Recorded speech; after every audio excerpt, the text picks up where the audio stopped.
Progress continues with Levi. When I first got here, I didn't know what I know now. But I had variety in my lunging. I went straight, didn't stay on a circle for too long, incorporated running with the horse, etc. Over the weeks, I have learned about so many different things that I need to watch and be careful of. Proper transitions, head and neck carriage, rhythm, timing. Not that I didn't know about those already, but now I know more about how to get what I want from the horse. So in that process, my lunging got more and more focused, more and more serious. I forgot the play part of it. This day, Chantel reminded me that I need to remember to play and have fun, not be so serious. Remember to integrate straight lines and running with the horse, and small circles and big circles, and changes in speed. And above all, don't be so serious. When trying to incorporate all of this knowledge, it is so easy to forget one or two things. And it's even easier to get really focused on a problem area and forget about the rest of it. You have to look at the whole horse at all times, not just its parts. Some of you may be familiar with my love of dance. I often use dance to explain what is going on for me with in-hand or riding, since, to me, they are almost the same thing. When I was learning to dance West Coast swing, I went through a very similar process. I learned the steps. They were mechanical and awkward, but I learned where to put my feet. Then I started to get a handle on how to do the steps. When I worked on the individual pattern of steps, they became less mechanical and more fluid. But then I had to reintegrate the steps into a series of patterns, and things got mechanical and disorganized again for a little bit. That seems to be the same process here. I learn a few new things, work on them individually, and then I try to reassemble them into a series. It's important to remember that that is part of the process. It's going to feel wrong and awkward and mechanical. It's going to be disorganized at times. But that's what it's supposed to happen. And this is exactly what the horse is going through as well.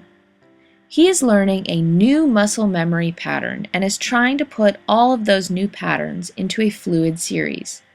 And it's asking quite a lot. It's so easy to forget what we are actually asking the horse to do.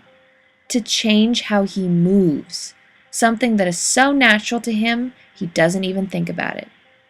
So, if any of you have ever learned to dance or learned how to do a new sport, you can have some sympathy for the horse here.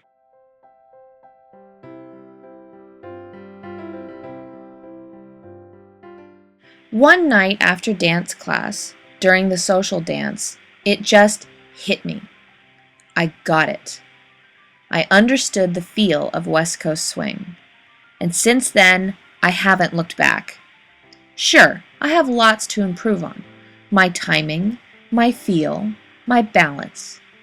But the fundamentals of the dance itself, how it's supposed to be danced, I have that. I bet you that will happen for me with in-hand work as well. Well, at least something similar. Now, after discussing dance steps and muscle memory patterns, the art comes in when you throw that all out the window and decide what is needed based on how the horse is behaving in that moment. But now, you have the tools to deal with what you see and feel. That's how dance is for me now. I don't think about the steps. I just go with the music and where I am led.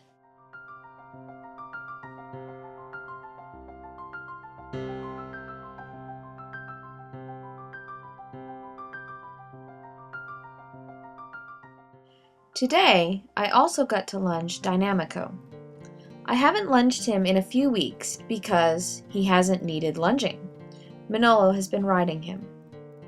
I discovered that I had a much better handle on his little idiosyncrasies. Chantel said that will happen. After not working with a horse for a while, I'll have learned new things so that when I get him in my hands again, he is a bit new, and I will have progressed since the last time I worked with him. I still struggle to keep Dynamico's flexions and activity to the left and right, but I can see them coming and prepare a bit better when I know he is likely to try to flex out or slow down.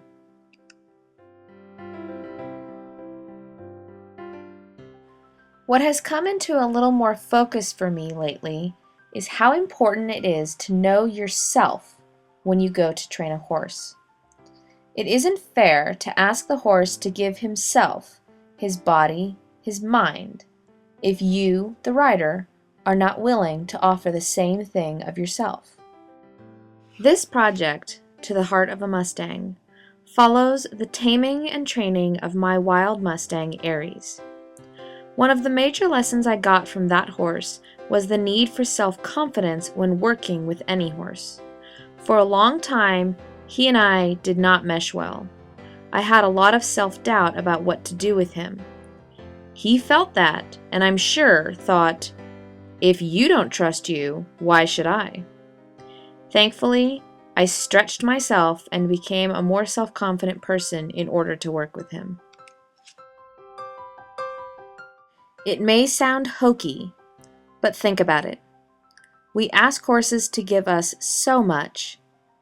Hand over your body to my control, and oh, by the way, don't have an opinion about what I make you do with it either. But what makes us stop in our tracks and gasp is when we see a horse in the field or under saddle moving with pride in himself. Horses seek balance and consistency. If we want that from them, we have to give it to them first.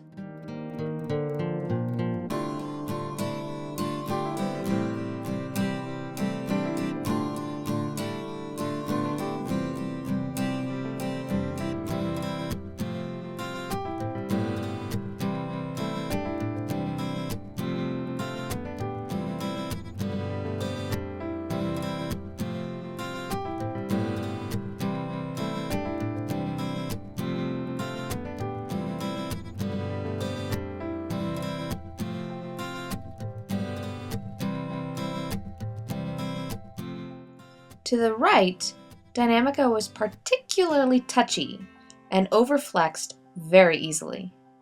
Chantel said, don't worry about the flexion for a bit. Get him out on a big circle and moving. He might forget about being overflexed. Let him go straight for a bit and then try and get the flexion again. Maybe now he will be better. And he was.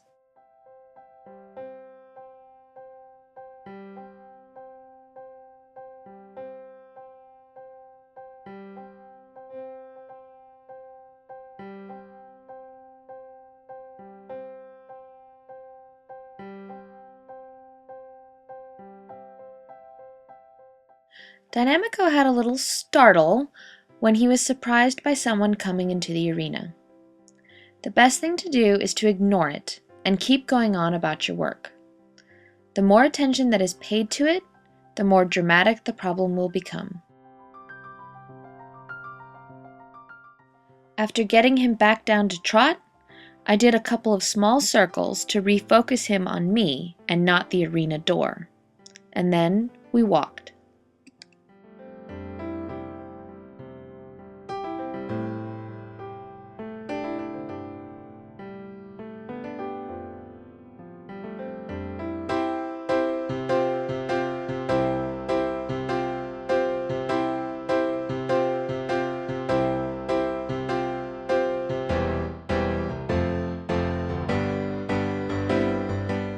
I have been asked a few times, are you learning Manolo's method?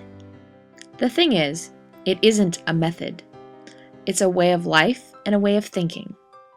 You cannot teach a horse, or a person, to offer things from their soul. They either do it or they don't. What Manolo tries to get from a horse is an offering. He wants them to offer the movement freely and with self-expression. The beauty and the soul have to come from within. They cannot be achieved through force. He often says, it has to come from the horse. He also wants the same from riders. This is the art of it all. True expression has to come from within. The art and brilliance of his training is setting it up so the horse can freely express himself and feel safe in doing so. That is why it is so important to know what to ask, when to ask, and how to ask. Xenophon said, "For what the horse does under compulsion is done without understanding, and there is no beauty in it either, any more than if one should whip and spur a dancer."